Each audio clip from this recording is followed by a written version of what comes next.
Welcome to the Stephen Mansfield Podcast.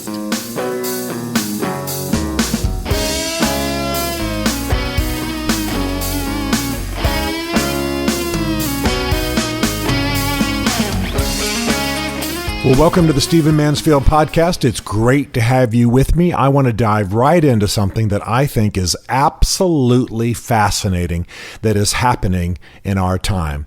Believe me, what I'd like to focus on today is our disastrous withdrawal from Afghanistan and what that's going to mean.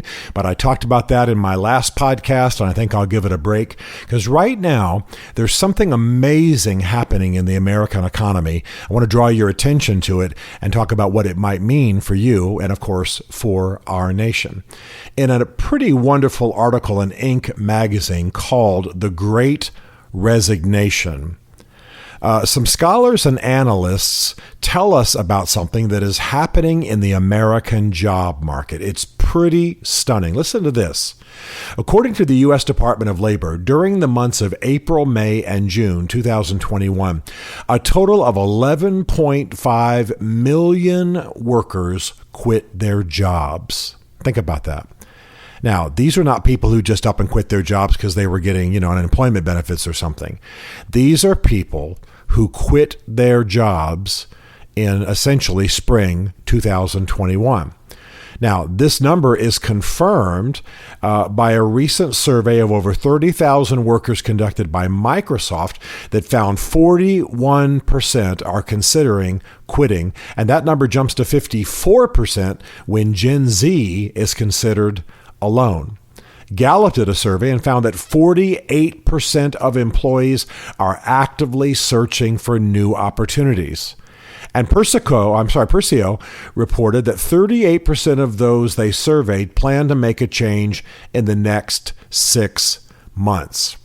Now, these are absolutely stunning numbers, and it indicates that a huge portion of our workforce are considering new jobs. They're leaving the ones they have. They're moving to new ones.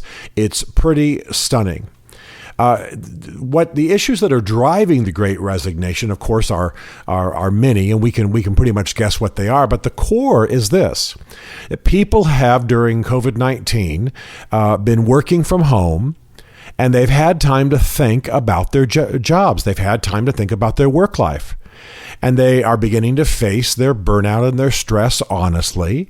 They're beginning to face whether they trust their bosses honestly.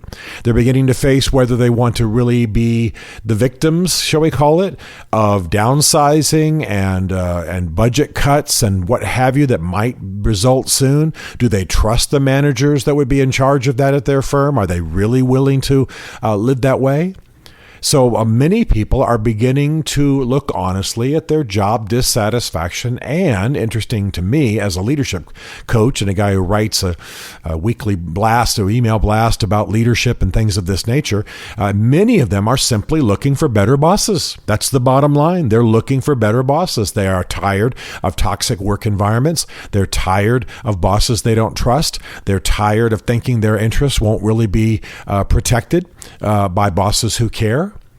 And so they are willing to leave. Some of them, of course, sat home and said, hey, if I'm going to work remotely, I should go ahead and launch that dream job that I've dreamt of with my wife. I should go ahead and launch that online service or that sales program or that consulting firm that I've always dreamed of. If this is what it's going to be like in the future, why not do what I really care about and be my own boss? So many of them are launching into their dream jobs. But it is stunning what is happening. And what this means is that millions of workers are pouring onto the job market, workers who are simply looking for good bosses, companies that invest in them, corporate cultures of advancement and investment and enrichment, where they can be part of a team and contribute and be rewarded for what they contribute. I mean, it's pretty stunning what's happening. And I think this is all hit now because, first of all, the jobs are readily available. People realize there's a pretty hot market out there. They've put up with the exhaustion of a year of COVID. They might not want to live like this any further. Some of this probably is some prissiness on the part of the American worker, especially the young who want the ideal all the time. But a lot of it is simply a desire, as I say, for better bosses. It's pretty stunning. Pretty stunning what's going on. And that people are eager for change because they are eager for work that's meaningful and work that is rewarding. Consider this. According to a survey conducted by LinkedIn, 74% of those surveyed indicated that the time spent at home, either during shutdowns or working remotely during the pandemic, had caused them to rethink their current work situation. 74%. People are sitting home. They're thinking over what they've done. They're thinking over their work. They're thinking over what might be coming economically. And they're saying, I'm not sure that I want to be subject to the forces I've been subject to. Now's the time to make a change. In some cases, and I think this is a good trend, as much as I'm in favor of women working, obviously, but in some cases, men and women, husbands and wives, are saying to each other, I really don't know that the extra money that we make with both of us working is equal to what we sacrifice in our home life. So let's restructure. Let's think through this. Let's think this through from a different perspective. Let's talk about how we want to make a change in our lives. I think that's good. I like people who take their lives in hand. I like it when people take the bull by the horn, so to speak, and don't just go passive and let forces happen to them, but rather craft their future and with as much control as they possibly have. Now, what this means for the kind of people that I consult with, that I advise, that I write my Leading Thoughts newsletter every week for, is that those who are good bosses, those who are battling the toxic in their firms, those who do want to build a culture of investment and uplift, those who do work hard to craft firms that are rewarding and are enriching and are enjoyable and are accomplishing great things, both in the individual lives of people and as a firm, that those companies are being sought out. So if you are a business leader, if you are a business owner, be aware of what you're building, be aware of what you're offering, be aware that there are millions of people flooding on the market looking to work for people like you. But they're flooding out of the toxic situations. They're flooding out of the selfishness. They're flooding out of the situations controlled by what are called toxic managers in the article that I've mentioned in Inc. magazine. And these people are hungry for good work situations. We're about to have a massive upheaval in the American job market. And it's exciting to me because I think people are fed up. I don't think they're just being prissy. I don't think they just want their latte a certain way. You know what I'm talking about, that kind of hyper picky image of the young.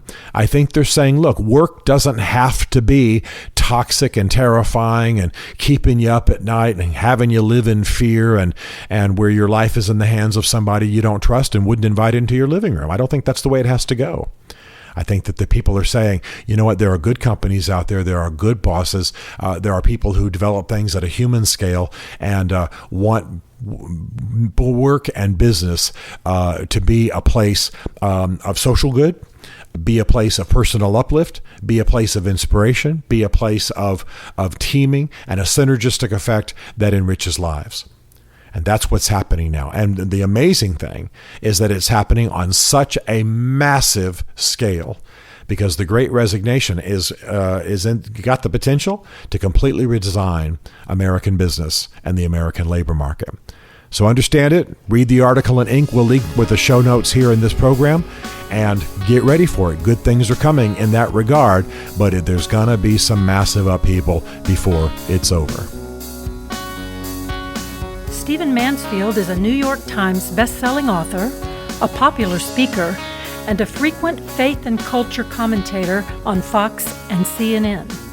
His groundbreaking books on faith and society include The Faith of George W. Bush, The Search for God in Guinness, Mansfield's Book of Manly Men, and Lincoln's Battle with God. Learn more at stephenmansfield.tv.